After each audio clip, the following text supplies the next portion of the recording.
శేఖరన్నా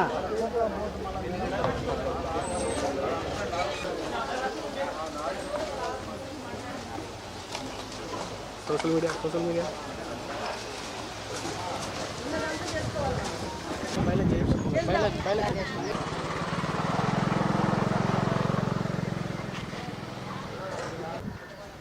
ఏదో త్వరగా పట్టుకోవడము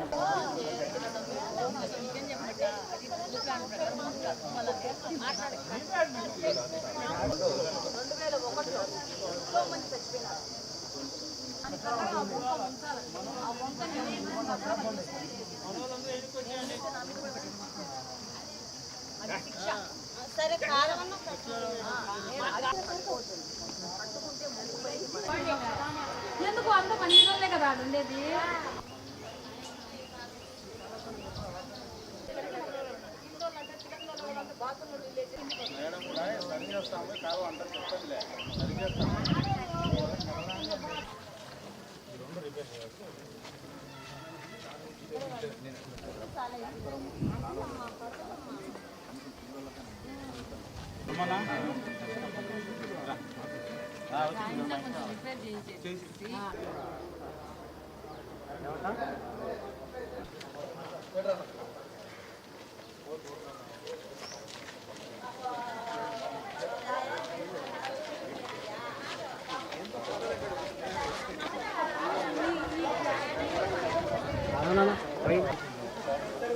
బలపే ఉంటుంది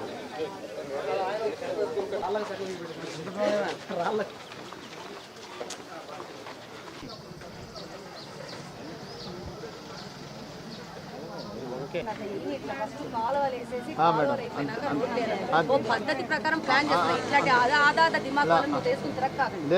ఎందుకంటే నేనేమంటున్నానంటే వెళ్ళిపోమంటారా? ఆమెకి అట్ట దొంగలే కావాలంట. 5 ఏళ్ళు 10 ఏళ్ళు మీ దగ్గర ఎమ్మెల్యేగా ఓట్లు వేసుకొని దొంగ మాట్లాడినాడు. అట్లా దొంగలు కావాలి. ఆమెకు విషయం అర్థం కావట్లేదు.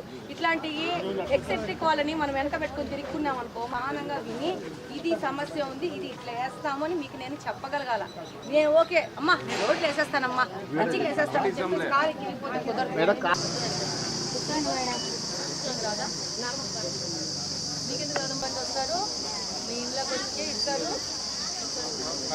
అందరికి వస్తున్నాయి పింఛన్లు, మీకు రావట్లేదు.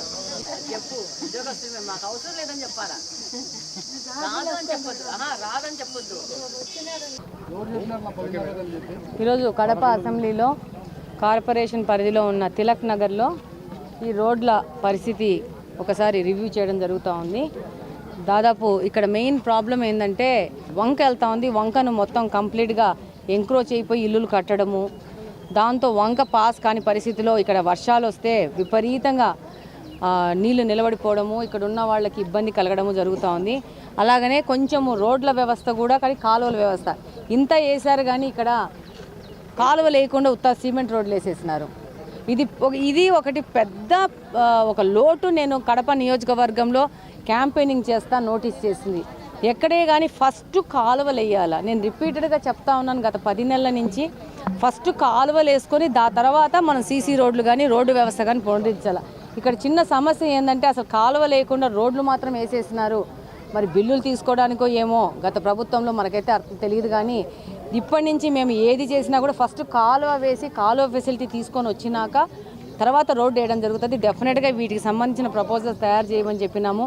మన యొక్క ఆర్థిక పరిస్థితికి అనుగుణంగా వీటిని ఒకటి తర్వాత ఒకటి పర్స్యూ చేసే విధంగా ముందుకెళ్తామని తెలియజేస్తాం.